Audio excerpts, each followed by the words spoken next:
Kia ora, I'm Amelia Rangi and welcome to Oho Mauri. Oho Mauri is where I'll be having kōrero with some kick-ass people who are raised urban and their journey to discovering their tuakiri. From stories of disconnection and loss of identity to finding themselves and standing proud in who they are. Come along with me on this journey of awakening the mana and power of standing strong in who you are. Atamari e te hihita. Well, it's morning here in Aotearoa. I'm not quite sure what time it is over there in LA, but firstly, and we've had kōrero off air and stuff like that, but I just want to again acknowledge you and thank you for your karanga out to me and offering to sit with me today and have a kōrero and share your kōrero or share your story of where you're at and how you've gotten there. And so if I can get you firstly to introduce yourself would be awesome. Sure. Kia ora koutou katoa, ko Amelia Butler aho. Hi everyone, I'm Amelia. I'm actually here in Memphis, Tennessee at the moment. So my partner's whānau, they live here in Memphis. So we're here over the American summer, but I am based in LA. So I am, Māori, Ngāti Wai, Ngāti Awa, and Ngāpuhi. I know you mentioned earlier that you're from Ngāti Awa as well. So whanaunga, and I've been here in the US. I've started a business here about 5 years ago, and it's called Learn Māori Abroad. So I'm sharing, te reo Māori, te ao Māori, and also Kapa Haka with our whānau here in the USA, and also our global whānau around the world just through Zoom. Cool. Yeah, no, that's really awesome, mahi, that you're doing, and I did jump in and check out what you were doing with there's a few other people in your mahi as well, and so it was really cool reading up about what you do and the fact that you are living abroad, you're living in LA and still holding on to, but also sharing te ao Māori with others. So can you talk about your upbringing and how you got to the US? Well, I was, born and raised in Tāmaki Makaurau in Auckland. But, I was born in the 80s and, I think with the 1980s, that was really the start of the Māori language movement. And so I was really lucky to have been able to go to kōrero. I went to Te Unga Waka Marae when I was little. My mum was really committed to me learning te reo Māori and learning about te ao Māori. And then as well as that, we'd always go up to my grandmother's house in the far north in Punaruku. And so we'd spend, the holidays and things, school holidays up there. So I started off at kōrero and then I went on to primary and secondary school, but those were in Pākehā schools. So my reo stopped for like a little while. But then in my secondary school, my mum actually fought for me to learn te reo Māori because the school I was at in Auckland, they didn't offer Māori as a subject. They had Japanese, French, and German, but no Māori, even though this is in Auckland. And so my mum fought so I could learn te reo Māori, and I learned it by correspondence school with in Wellington. And we'd have to, it was back with the, cassette tapes. I had to record that and then send it to our kaiako in Wellington. And so that's where I restarted again. And then I went to Auckland Uni, Te Whare-Wānanga o Tāmaki, and I studied te reo Māori as part of my Bachelor of Arts degree. And I also did, te ao Māori, Kapa Haka, majored in Māori studies. So that's kind of what I did in terms of learning te reo Māori. I was brought up by parents who didn't speak Māori, but despite that, they just were still very committed for me to learn te reo Māori. And so, my mum is a big reason why I'm doing everything I'm doing now. Yeah. And so what ended up happening is I actually moved to LA for hip hop dancing, to dance in the LA entertainment industry. And so I did that for a few years. And then after I had my tamariki, I wanted to kind of start up a business. I was thinking, oh, what could I study on? What am I good at? And I thought, oh, I could teach Te Reo Māori to like other Kiwis living in the States. And so I kind of reached out to a few, on those Facebook groups for New Zealanders who live in the USA. I posted in a few, and I had a few people respond. So I started writing a Te Reo Māori curriculum, and then I started teaching. And my first group class was a group of 10 Kiwis living in New York. And they would like Zoom me in from LA. And that was back in 2018. Wow, that's really cool. That and that's definitely who we are, and using our passion and our knowledge, and so that's such a beautiful thing to know that you wanted to share that with other people. And because there's got to be quite a few of us living over in the States, and many who probably don't have someone like you to talk with them, or to even share, or just to have a kōrero with. So the beauty of what you were doing over in LA and is amazing, and the fact that you were connecting to people in New York, because obviously America is many times bigger than New Zealand, and it's not like you can just drive down to wherever it is and go and have a cup of tea with someone. And so yeah, that's oh man, that's awesome. And when you first started, and because you said you created a curriculum around it, so what did that look like when you first started?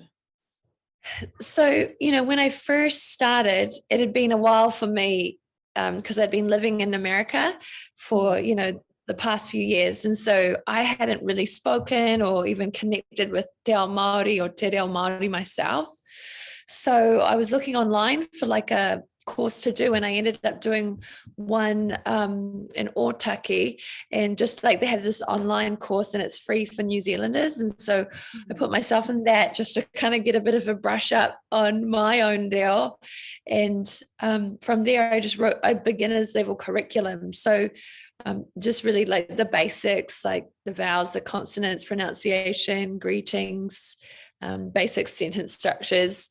And that's kind of how it began. And I got some interest with a group in New York, and yeah, it all kind of went from there. And so, yeah, since then I've taught. So initially when I started, I thought it would only be like New Zealanders interested in learning, but I soon found out there's actually, a lot of people interested, but they're not Kiwis or New Zealanders or Maori. So I have actually tauiwi who do my classes too, who just like love New Zealand culture, or they love Polynesian culture, or they've visited New Zealand. And so I get it's a really wide range of people who are interested in learning. And I think the big factor was that no one else was teaching Te Reo Māori to learners living abroad. And this was also in 2018. So no one was doing it on Zoom back then either.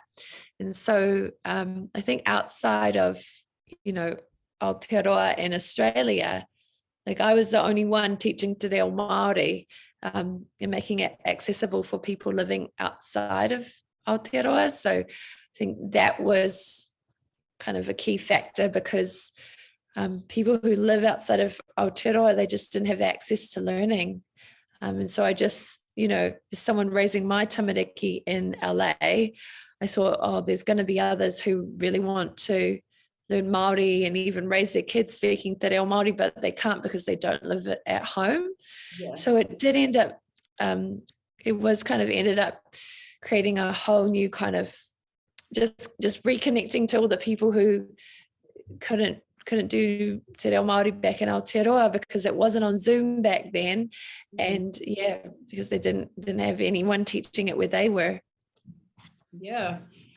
Have you found that where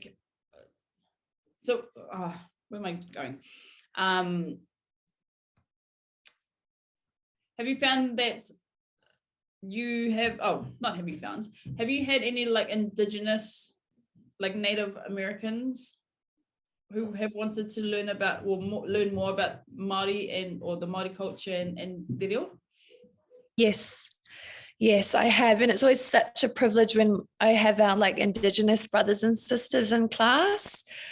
So I have, and I think, you know, as Māori, we're actually really lucky. Like we're very lucky because I think because we're so remote in terms of the worlds, and we've only really been colonized within the last 200 years.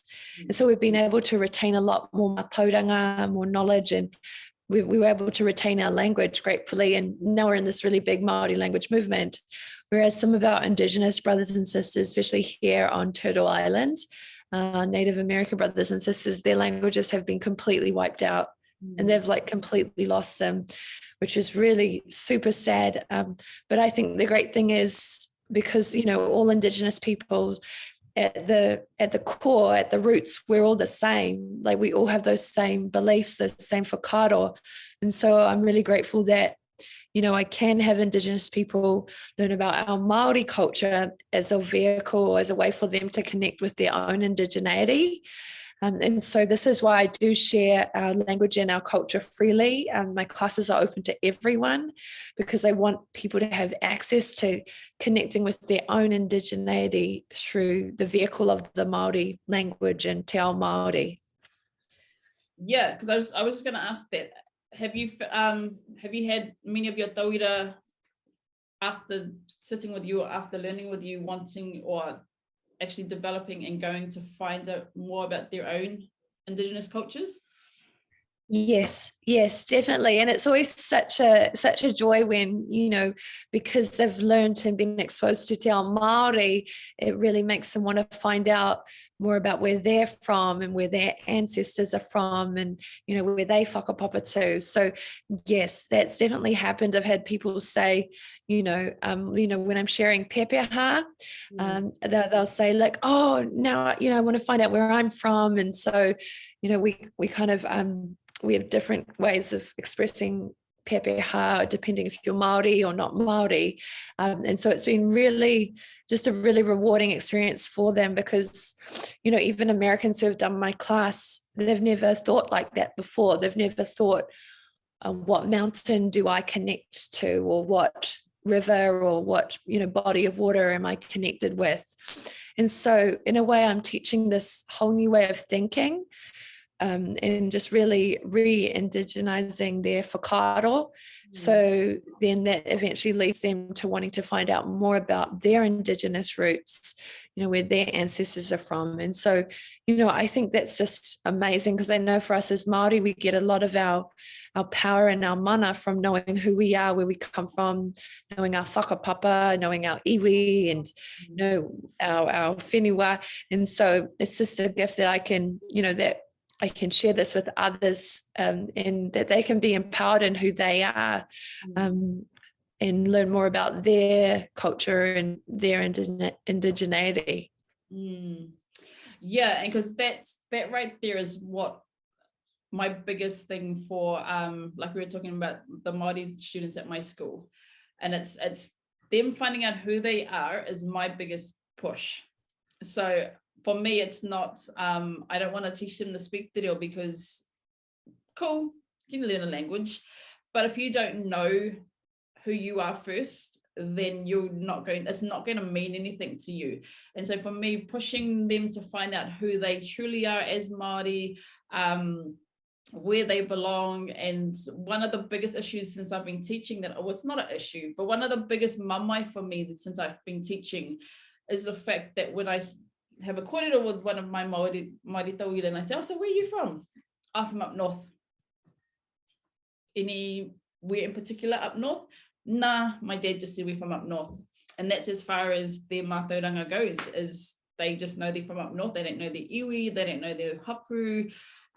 For some kids, they don't even know their whānau that connects them to up north. And so that's always been one of the biggest mamai that I found in teaching, and especially with the way I was raised. And so I had to teach myself to not get hurt over something that I couldn't control, and to flip it and say, okay, so I'm going to help you find who you are, and I'm going to help you find your connections and your tūranga waiwai, and I'm going to teach you and show you how you can be proud of who you are, even though you don't or you don't necessarily get to go back to your whenua. And so it's one of those things that hearing you talk about it and teaching other Indigenous people or showing other Indigenous people why we as Māori are beautiful, and then them going away and wanting to make their own connections back to their whenua.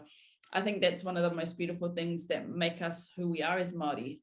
And it's one thing that I think makes us different as an Indigenous people is our connection and our knowledge. And like you said, we are a lot younger in colonization than other Indigenous people. And so as much as we are still in that whawhai mode of getting everything back and standing proud in who we are a lot more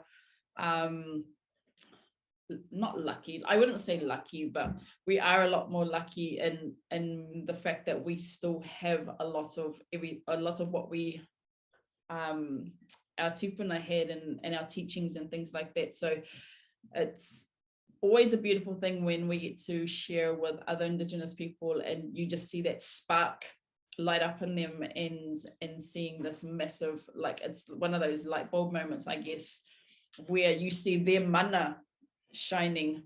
So it's just hearing you talk about our Indigenous cousins and stuff like that, and that's such a beautiful way to get them to find who they are as well. And if we continue on that, how have you gone about ensuring that you uphold the mana of I guess the mana whenua in America? That's a great question. So I think for me, because I'm teaching te reo Māori like in a different context, because the majority of my students are living abroad, but we have tauira who also join us from Aotearoa. But so what I've done is, like, whenever I teach like a workshop, like a haka workshop or a class, something that I always do is I acknowledge the Indigenous peoples of the lands that I'm on. So, in LA, I live on the lands of the Tongva, our Native American brothers and sisters, the Tongva iwi, and also the Chumash and Tatabiam, other iwi of the Los Angeles area. Here in Memphis, I'm on the Chickasaw Nations whenua, on our Chickasaw Nation brother and sisters lands. And so that's something that's really important to me as a, Māori woman, Indigenous women of Aotearoa, just to always be acknowledging whose lands I'm on. And so it's something that I'm always aware of. Something I teach my tamariki as well, so they know, whose lands we're currently on. And it's something that I also share with my tauira. So the unique thing about us at Learn Māori Abroad is that with our pepeha, we actually always include, as well as, for those who are Māori, obviously, their maunga, their awa, their waka, their iwi, their hapu, their marae. But we always also include whose lands we're currently on. So, ko Chickasaw te iwi o te wāhi e noho nei au. So Chickasaw is the tribe or the nation of the place I'm currently living. And so that's, I think, a unique part of us being learners abroad, is that I always encourage my students to find out the tangata whenua of the lands they're living on, and then that's actually going to be included in their pepeha. And then, if they grew up in New Zealand, they'll also say, I tipu ake au I te whenua, or, Ngāti Whātua if they're in Auckland, or wherever they grew up to, if they did grow up in New Zealand.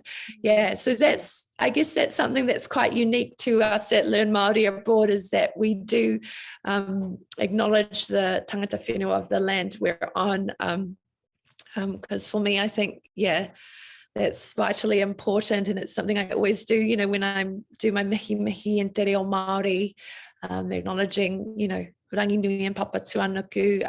But what's always included in my mihi is also the lands, the people, the tangata whenua of the lands that I'm on.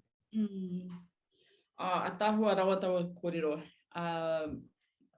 Just so much yeah, so much aroha and so much beauty in what you just said there, and because and the fact that you know who the mana whenua, who the iwi is, for the, like, you're not even at home at the moment and you still know who the mana whenua of that rohe is.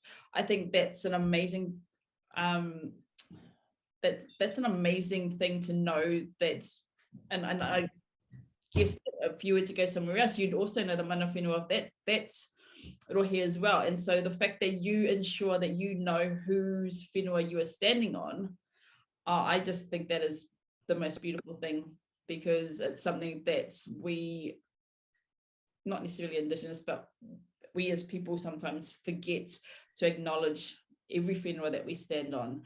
And so for me, that right there is the beauty of who we are as Māori, and ensuring that we uphold the mana of whose land we are on. That, yeah, such a beautiful thing. And I'm not sure if you've heard much about the, well, apparently it's not a marae, but the marae that's getting built in Sydney and stuff like that. And yeah, these, and I think what you just shared there is part of your kōrero, I think, is, for me, is one thing that's missing for that marae that's going up in Sydney. Because just recently, I think it was last week, Māori Television did a little doco, and they had actually spoken to the people who are behind doing the marae, but also some of the local iwi, and just getting their thoughts on different whakaaro, and just with some of the mob whose whenua it actually is, they just weren't happy that they weren't consulted from the start and stuff like that. So it's been a really interesting kōrero around that marae going up. And yeah, so not gonna dwell on that because many whakaaro could come out about that. And I guess what is one of the biggest struggles you find our Māori people abroad, like what is the biggest struggle they sort of, I guess, face? You know, I think the biggest struggle for Māori abroad is the disconnection, because, you know, it's this idea, because as Māori, we're so, you know, we're connected to our whenua, to our tūranga waiwai. But, you know, due to colonization and even the urbanization that you were talking about earlier, many of our Māori whānau, they moved away from the rural areas into the cities. And then also, I mean, I know we all have cousins, you know, who have moved over there to Australia, and there's a other Māori living there in Australia, as we all know, and then also different areas of the world too. So, you know, I think we've always been Māori, we've always been kind of coming in our waka to Aotearoa, and, you know, so we've always been voyagers from, you know, back in the day to modern day now. But I think, you know, with Māori, you know, being born abroad and growing up abroad, yeah, there's this they're disconnected. And so, you know, often they come to my classes to reclaim their identity and to get back connected with who they are as a Māori person, and, you know, te ao Māori, and, you know, te reo Māori. And so, you know, I think that's the biggest thing that Māori living abroad are dealing with. But, you know, gratefully, there are those Māori who have been raised in Aotearoa, and they are living abroad, and then but they're sharing the culture. Like in the UK, they have a really well-known Kapa Haka group, Ngāti Rānana. And so, you know, they welcome everyone, and they're sharing our culture there in London. And then my sister is part of the Dubai Kapa Haka group. So, you know, there are Māori sharing our culture abroad. So, but I think, you know, what comes with disconnection, and, you know, it's a different level of disconnection when you're living outside of Aotearoa, because, you know, I know there are Māori back home who feel disconnected but they still are on our whenua tūturu, right? That is our Indigenous, it's our homeland. Yeah. It's Aotearoa. Whereas when you're away from the whenua, there's just a deeper level of disconnection. And so, you know, a lot of times I think, you know, that they might not even, they don't have that upbringing like we had in Aotearoa. And so, so which makes it even more important for them to have access to connect to our culture. And, you know, just the reality is, especially with COVID, like not everyone can fly back to Aotearoa. Not everyone has the financial means to even do that. Not everyone even has anywhere to fly back to, because sometimes it's, you know, their grandparents were even born here. And so then it's like, they don't even know their marae to even go back to. And so, in that sense, the disconnection is very real. But I think what's great now is just the access is so much more, you know, you can find out so much online about Māori culture and te reo Māori, and that, you know, we do have our classes where you can connect back. So, I think that would be koina te raruraru nui o ngai Māori e noho ana I tā wahi. And, you know, another thing too, I know you were talking about your tauira, and I just think, gosh, what a taonga, what a gift to be learning at such a young age where they are from, you know, how they're connected, and learning about te ao Māori. Like, and even, you know, it's just even a gift just knowing you're Māori. Like I've had students who they've done the DNA test and that's how they found out that they were Māori, or they were adopted. And they live abroad too. They were adopted. And so even just knowing that you're Māori is like, you know, a lot of people here in America, a lot of Americans, they don't know who they are or where they come from. And they'll say, oh, I'm American. But we all know, like, unless they are Native American, like Indigenous, you know, First Nations people, Indigenous to Turtle Island, they are not, their ancestors came from somewhere else. And so, I think just even knowing you're Māori, and I just, you know, we really encourage all our rangatahi to just take advantage of being back in Aotearoa and to having that access to connect with our culture and our language, because a lot of people around the world don't have that. And they don't even have the whakaaro to even go and look for that. And just I'm going to touch on a couple of things that you just said, but firstly, and I think that's why a lot of our, I guess, Kiwi raised New Zealanders struggle with the whole Māori te reo and stuff like that, is because, or from many conversations, but also from just observing and things, is it's because they don't connect back to where they're originally from. And they think, oh, but my ancestors been here for the last 5 generations or whatever.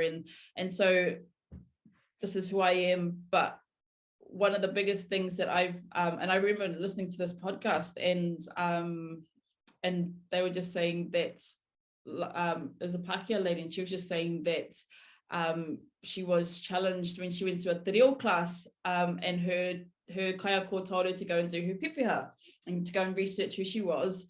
And so she did, and she went and connected it to wherever she was living. I think she was living over the shore.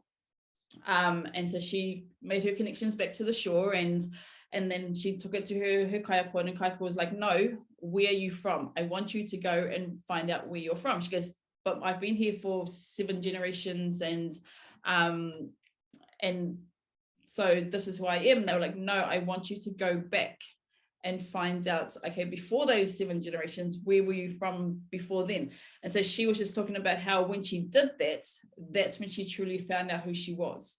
And that's when she stepped into her true identity of self, and she saw the beauty, and like she was battling with her kaiako, like refusing to do it and all of this sort of stuff. And she was just saying that, when she actually went and did it, she understood why her kaiako made her do that and was challenging her to do it. And so she saw the beauty in actually connecting back to her people.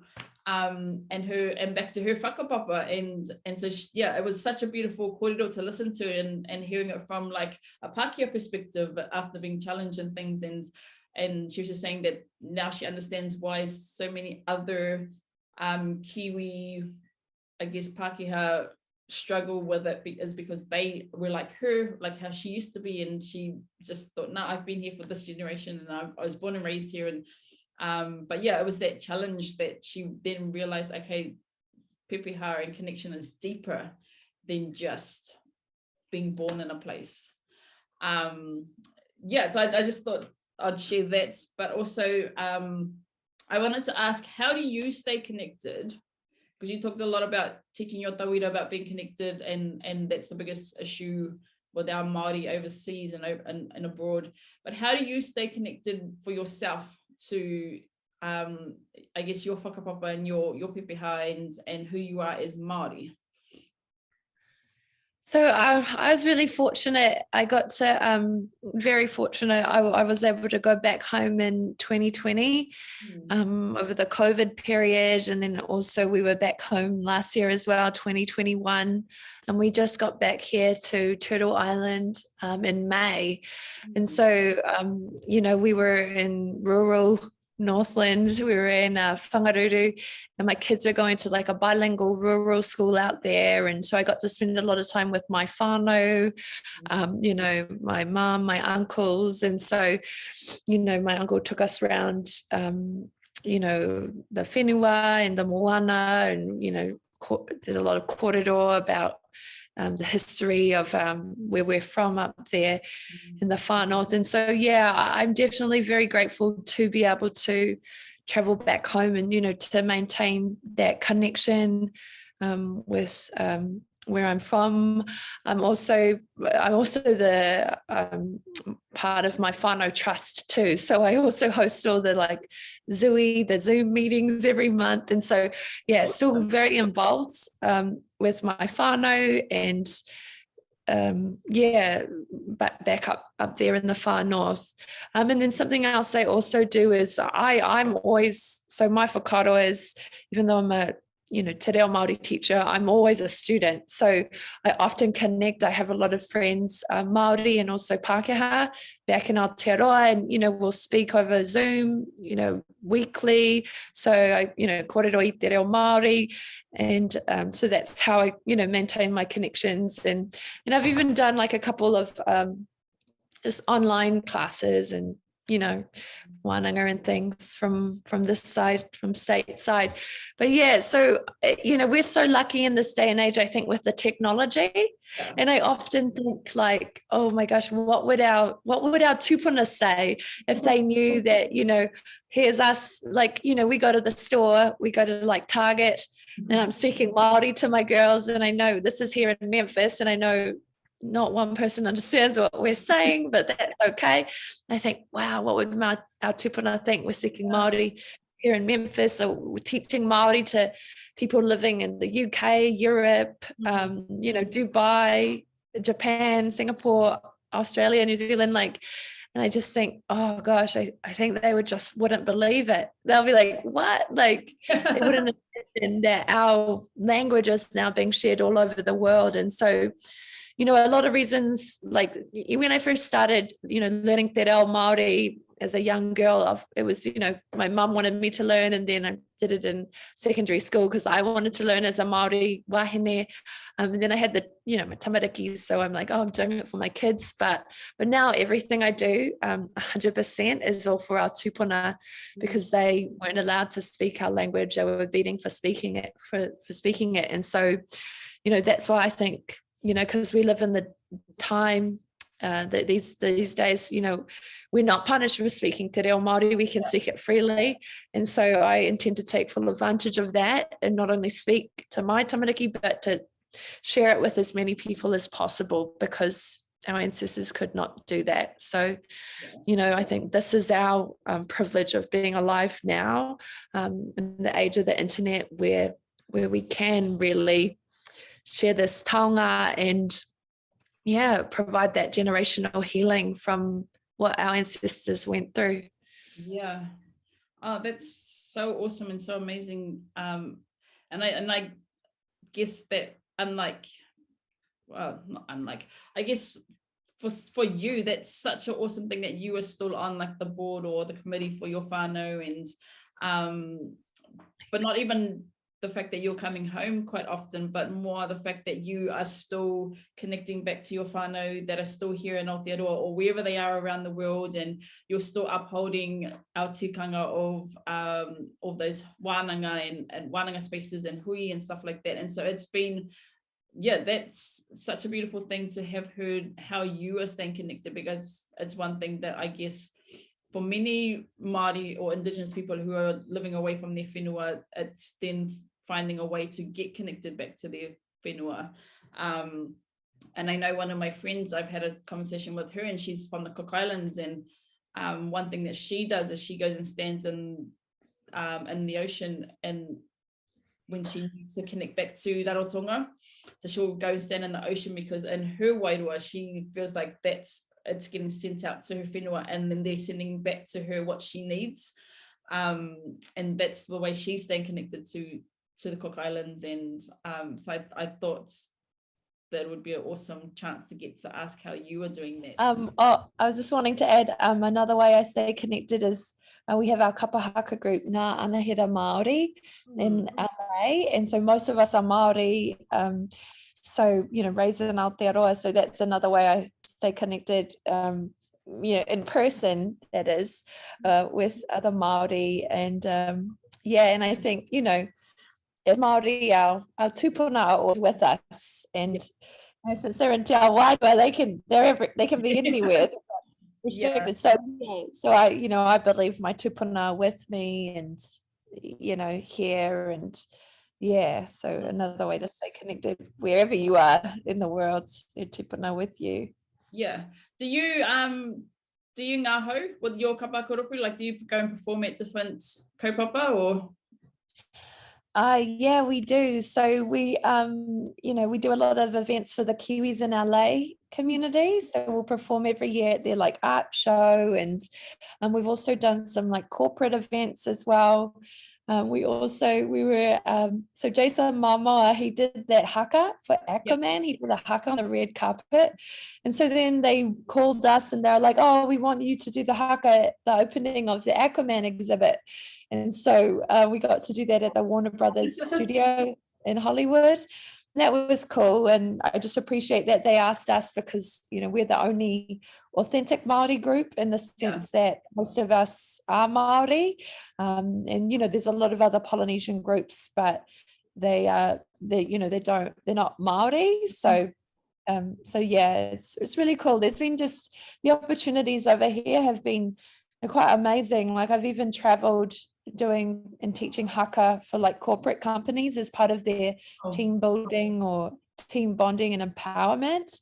And and so I think part of me sharing our culture abroad is I've really got to see how valuable our culture is. Like, we are, like, our culture, te ao Māori, te reo Māori, mātauranga Māori, it's really valuable on a global level. And so sometimes I wonder if people back in Aotearoa realize how valuable it is.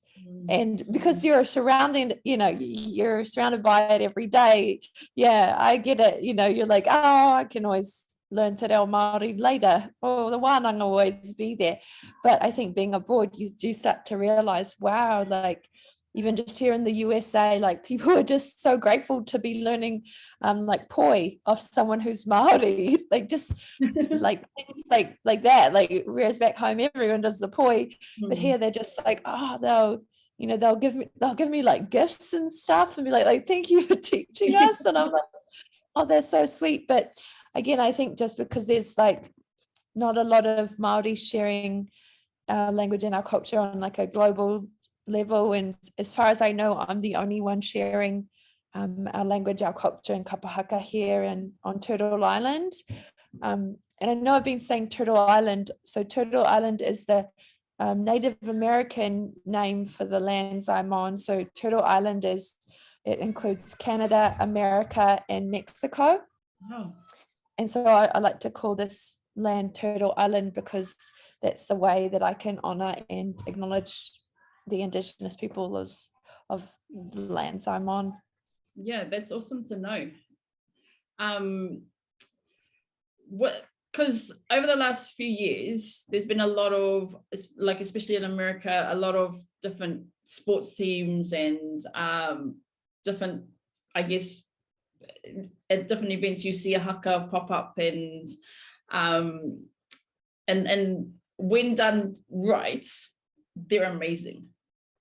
But you know, you do see the odd one that's a bit questionable and things like that. And but what are your whakaaro around just Americans embracing Te Ao Māori, I guess, is probably my pātai.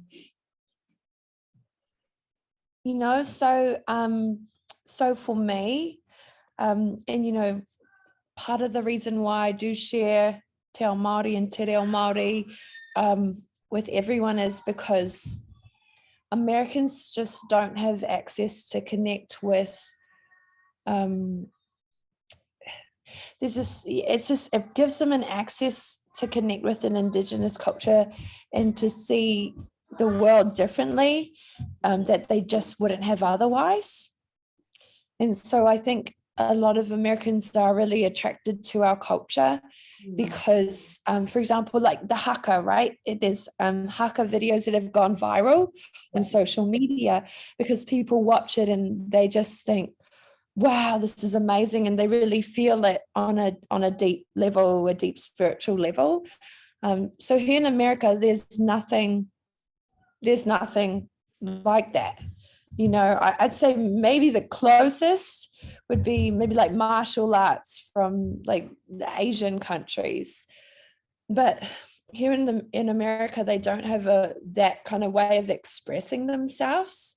And so when they see people expressing themselves through haka, they're just amazed. Like, it's like, they just think it's just so amazing because it's something they've never seen or experienced before. And so then naturally they want to do the haka, they want to experience it, they want to try it. And you know, I do believe that only Maori should be teaching haka. Like, I think that's really important because then you're learning it from someone who's actually Maori. You know, they know the culture, they grown up in the culture, and they're aware of the significance of the haka. But I also think, you know, like, because I do teach haka, but I also, you know, when I teach it, I also share with them like, hey, you know, this dance, it is sacred to our people and the significance of it. And so, you know, I ask them not to teach it, not to go and, you know, perform it, just to maintain the integrity of my work and the integrity of the haka. But I also think because of the kind of empowering dance it is, like, it really gives people something that they haven't experienced before, and that can really be life-changing for a person. And even exposing them to Indigenous whakaaro, I really believe that Indigenous whakaaro, Indigenous thinking is the key for us to change the world. And I believe if we can share, you know, our Indigenous whakaaro, you know, and for us, obviously, Te Ao Māori, Māori cultural worldview, that could ultimately change a lot of issues we're facing currently in the world. You know, like climate change, environmental crises, poverty, and because a lot of these issues are systemic because of, you know, colonization, capitalism, patriarchy, supremacy, because people have lost touch with that connectedness that we have in our Māori culture, that whakawhanaungatanga, the idea that, you know, we are all one, we're all connected, we're all whānau.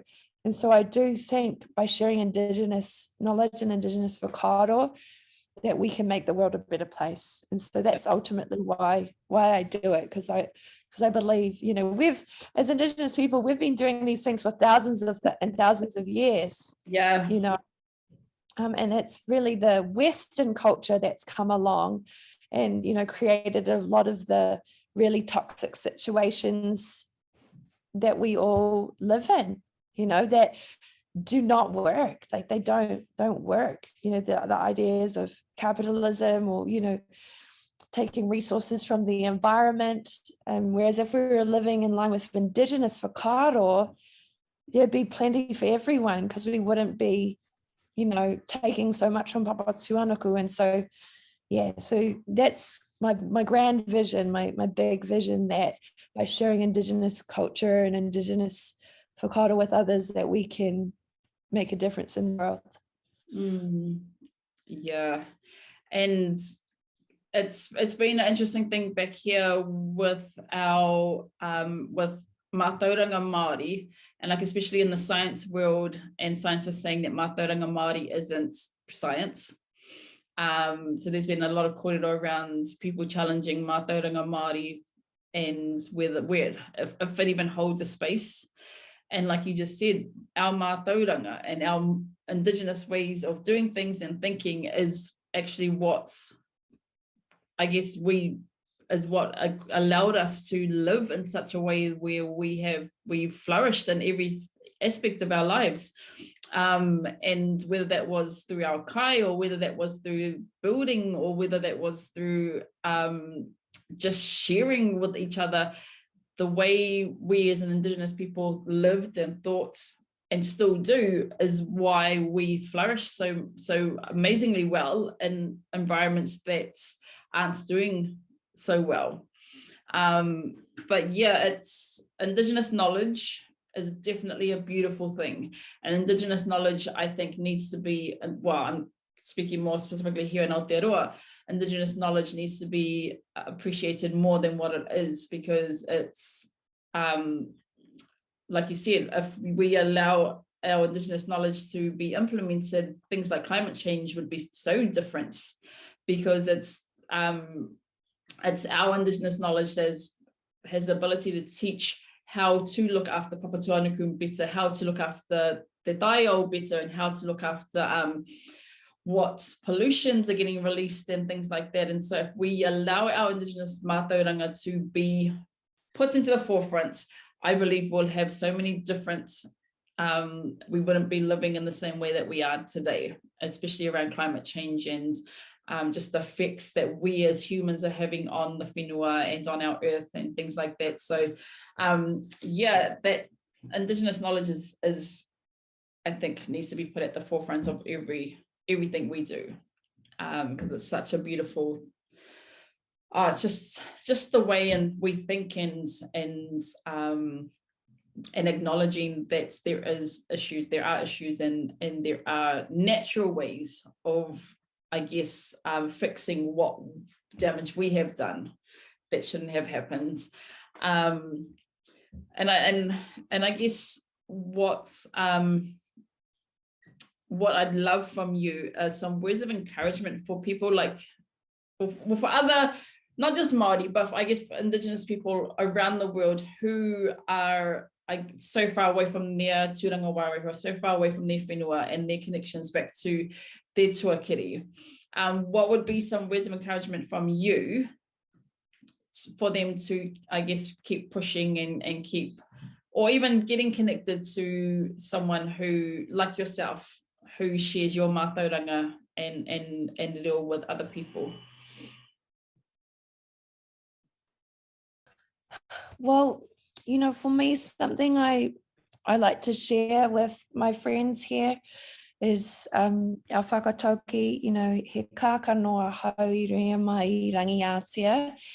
And, you know, the way I think of that is that we're all seeds, and, you know, some of us were, you know, we all at one stage were seeds on a big tree. And, you know, some of us, for us, the seeds, they drop right there where that big tree was. Mm-hmm. And so, you know, we've been privileged to be raised in Aotearoa if we are Māori, and to be connected and have those opportunities to connect with our culture.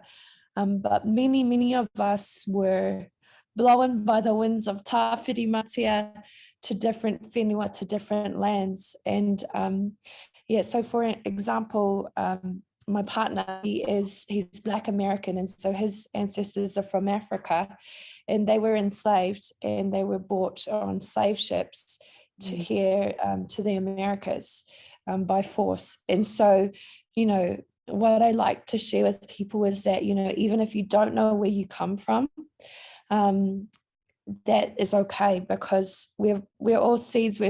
Some have been blown near, some have been blown very far, but where you come from, it actually exists in potential form. And so, you know, maybe you don't know, and I have to say, we are very grateful because we've been able to find out. So my partner is Native American and also Black American. And we've been able to find out his Native American tribes, which he's with his whakapapa is the Choctaw tribe and also Blackfoot on his Native American side, and on the African side it's the Fulani tribe from West Africa. And so, because for me, when I had my tamariki as a Maori, I was like, oh, I need to find this out. I need to find out what your iwi are, you know, and he didn't actually know, but gratefully there was a cousin who was really into the whānau history, and so I found out through the cousin of my mother-in-law. And so I just really like to encourage people that to connect with where they're from, who they are. If you don't know, maybe you can only know the continent, for example, Africa. That is okay. I encourage you in that case, because where you're from, it exists in potential. And I just encourage you to connect in different ways. For example, for us as Māori, we believe that knowledge can come to us when we're dreaming, and that our tupuna visit us in our dreams. And so I just think we just got to find other ways to get information. You know, it could be the internet, the World Wide Web, but it also could be through dreams. It could be connecting to Te Ao Wairua, which is the spiritual world. And I believe those kind of ways of getting information are just as legitimate as, you know, doing a Google search. And so that's what I would encourage our Indigenous brothers and sisters to do, you know, and I do believe if you hold that intention to find out where you're from, that it will come to you, but just be very open to finding it out in a more non-traditional way, which, well, for us as Māori, these are our traditional ways, but from the Western, from the Pākehā culture, you know, there's different whakaaro there. But for us as Māori, it was very normal for us to get information from our dreams and from our ancestors speaking to us when we were dreaming, or even when we're not dreaming, when we're awake. So yeah, so that's my advice, so people can connect, and then also find someone in your area or who's doing what you're doing. You know, for example, if you only know, oh, I know I'm from Africa, that's okay. You could, you know, join an African dance class, and yeah, maybe it's not going to be specific to your iwi, to your specific tribe, but at least you're learning your culture through the dance, you know, connecting with the food of your continent or your culture, and connecting with other people who are sharing the mātauranga from your culture, your mahi. So yeah, so that's what I would say, and definitely just hold that intention, because I fully believe that you can find out, as long as you are open to different ways of finding out. Wow, that's amazing. That's an amazing kōrero. And I'm not going to add on to that or anything, because I just think that's beautiful in itself. But just one last pathway for you. And it's one that I think it always makes people think when I ask this. But what do you want people to think when they hear your name?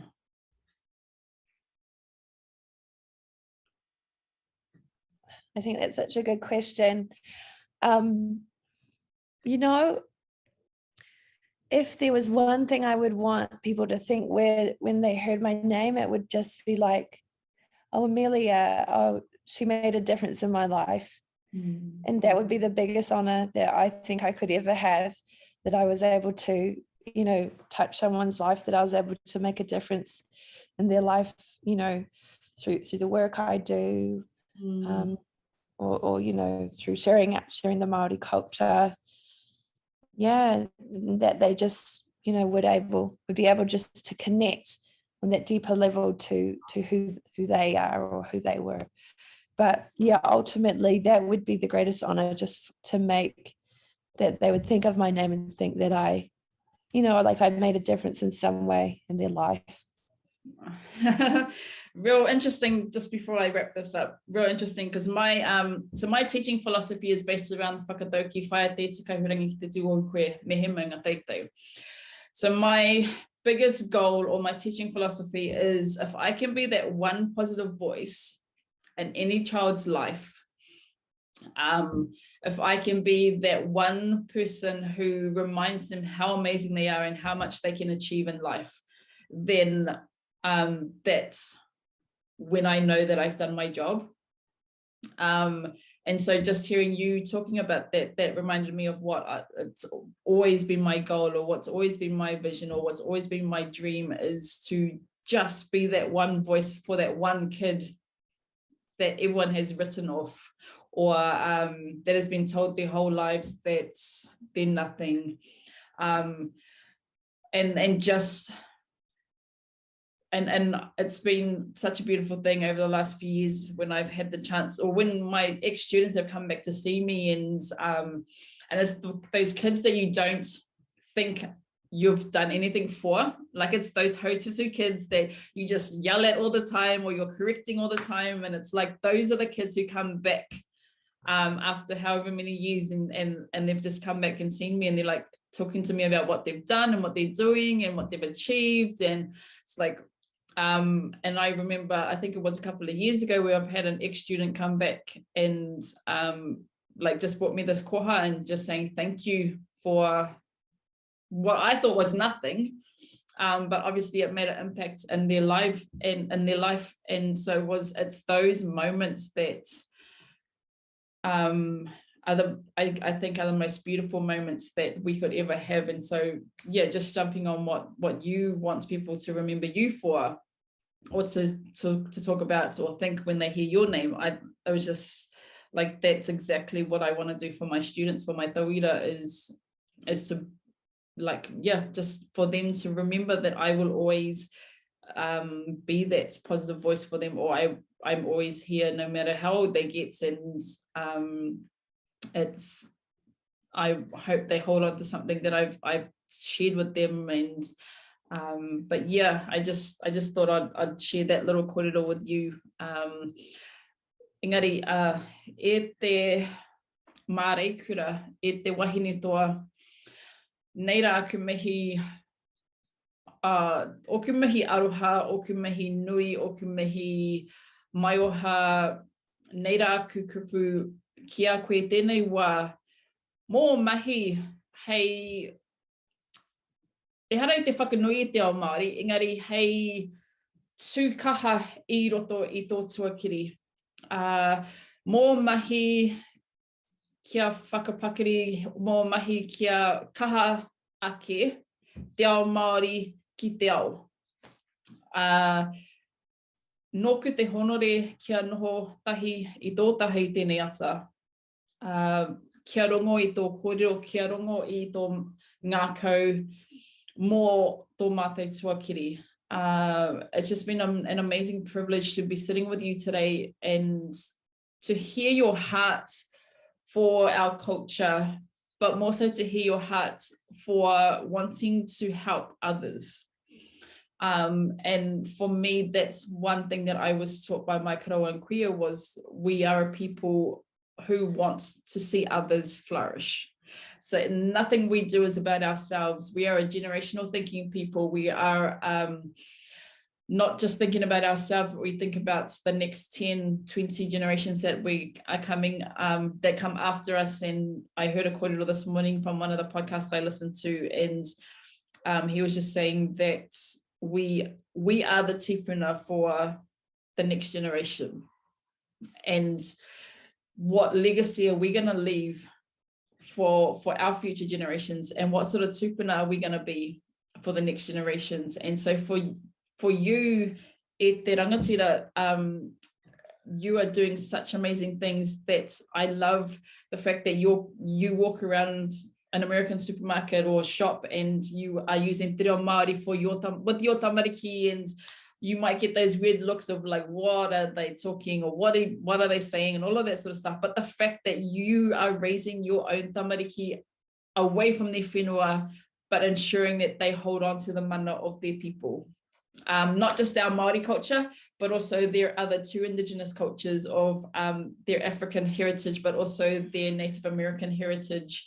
And I think people like you are such a blessing to our world, because again, you're not thinking about just you're thinking about what is to come after you, and the legacy you leave is going to be such a beautiful one for not just your whānau, but the many whānau that you are helping and that you have helped. There is going to be such a massive awakening within those legacies that are to come through your mahi. And I just want to thank you today just for the beauty that you are sharing with the world, and the fact that you are sharing te ao Māori with the world, or you're using what you know to better the rest of the world and to better our people. But just, yeah, thank you so much for your karanga out to me, and for offering to sit with me today and to have this kōrero and to share your mātauranga and to share your mahi with not just myself, but with the people who listen. And I'm just very privileged to have had you share your story with me, and I'm so looking forward to, and definitely looking forward to, what is yet to come from you, and the many more lives that you're about to change, and the impact you're about to have on those who don't yet know that they need you. And so, yeah, mai ahau kia koe e te mare kura, nei rā ku mihi nui, nei rā ku mihi aroha. I tēnei wā, i runga i tēnei kōrero, i runga i tēnei kaupapa, hei whakanui i tā mātou tuakiri. So no, thank you very, very much. Mihi nui nui i te mare kura. Thanks so much.